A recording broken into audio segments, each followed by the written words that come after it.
Hello and welcome to the Academy of Modern Martial Arts and our step-by-step Tai Chi instruction. Today we're going to look at movement number 9 from the 24 movement form, single whip. So single whip is a fascinating movement that incorporates a number of the principles that we'd like to keep in play as we do our Tai Chi. Everything from, again, a nice rotation of the hip and an emptying of the leg, all the way to keeping that chest nice and open. So let's begin where we left off at the tail end of grass sparrow's tail to the right.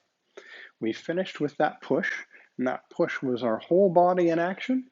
And then we begin to move away. And as we move away, we want to move away from the hips. So we're going to sink and literally sit back toward our left leg and allow that movement to pull our arms out of range while we pull our right toes up, turning toward the center of the room, back over the right leg, emptying the left and bringing it in, creating that crane's beak on top of the left hand, rotating through and stepping out with the empty left, and taking that final position, making certain that our chest is nice and open, all the joints are nice and soft, and we're settled into position with the front of that pelvis pulled up, sinking into high single whip. From the push itself, withdrawing, keeping our spine nice and upright, lifted out of that sternum, letting the edge of the wrist lead the way until that right hand is on top of the left. It's going to move over across the top of that left palm as it creates that crane's beak and rotates, almost like the left hand is hiding the right hand, stepping out heel to toe and settling through and into high single whip. We want to notice that there's a downward energy through that left wrist. It's not about picking our fingers up, but rather it's about being able to settle down into that left lead hand. A few of the things that we want to be aware of and make certain that we keep in place is, again, the softness to our joints and the gentleness of the angle through the arms. So again, from that push, remember we're not really craning or bending that wrist in a severe fashion, and the push itself at the tail end of grass sparrow's tail right doesn't come from the arms, but it's about us taking a shape and using the movement of the body to push through. And even at the most extreme part of that push, there's actually quite a, when we look at the hand, part of the palm being level or 90 degrees has to do with the elbow remaining down. If we put that up, we notice it's not a hard 90 degree. So again, from here. Now, rather than moving the hands back toward our body and moving from the hand, remember it's our core and our connection to the floor that drives everything. So we're going to sink back toward that left leg and allow that to pull us out of range. That peels the right toes up. We turn that whole torso and the arms are again staying relatively in front of the body. But we'll also notice that the edge of the elbow leads, as does the edge of this wrist. And on the right hand, it's the inside of the wrist that leads the way. The right hand is a little bit lower than the left as we come through. We're going to shift the weight back over the right leg. As the left hand comes through, it'll pull that left leg in. The right hand will cross over the top of the left. And it's in that process that we're going to end up creating that crane's beak, rotating through, stepping out, and sinking forward into this position, high single whip. The left hand and the fingers are again somewhere around your jaw to nose.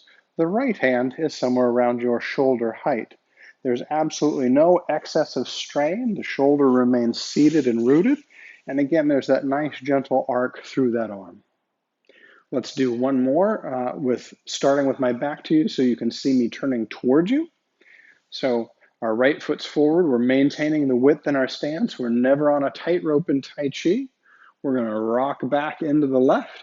You can see the movement begins not on the arms or in the shoulders or in that upper body, but the movement is going to begin in those hips as the hips sink down over that left leg, turning.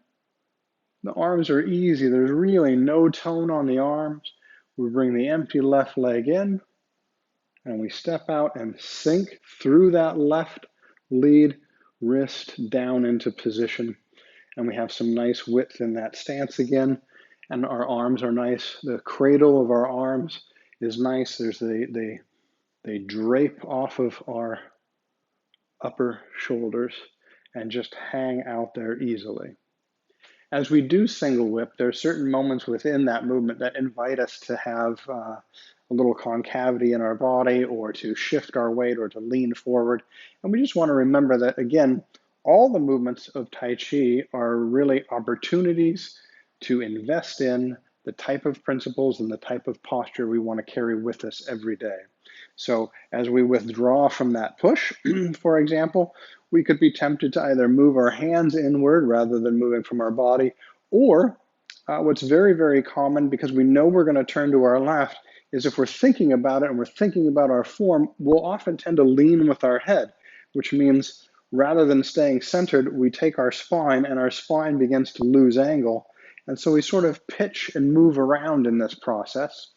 And what we want to do is really take this invitation as our opportunity to practice staying upright, to lift out of that sternum, to just gently move our weight back over that left leg, emptying the right toes as we turn, keeping those hands in front of us, emptying the left as it comes in, stepping out and through, and again, settling down while keeping that chest open. So really here at the tail end of this movement, we can notice, did we become concave in the chest? Are we pushing our arms from an acute angle outward? Or did we keep this nice open arm and open through the chest and sink and settle down into the position that we're looking for? Those are just a few of the things that we'd like to keep with us as we move through the form. Quick word about the crane's beak, or making all of that together. Again, in Tai Chi, we don't want any real clenching or a lot of strength. We just gently want to bring those fingers together. The easy way to think about it is having all of your fingers gather around the thumb.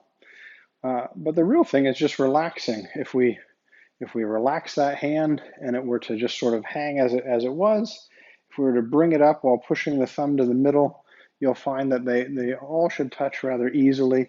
And again, we get the shape that we're looking for, and without any real tension in the forearms or in the hands, everything remains soft and supple as we go through the form. Thanks so much for joining us in our step-by-step Tai Chi instruction. We hope you enjoyed looking at movement number 9, high single whip, and that you found something valuable along the way. If you're enjoying our videos, please subscribe and let us know how we can best serve you at home. Until we see you again, take great care of yourself.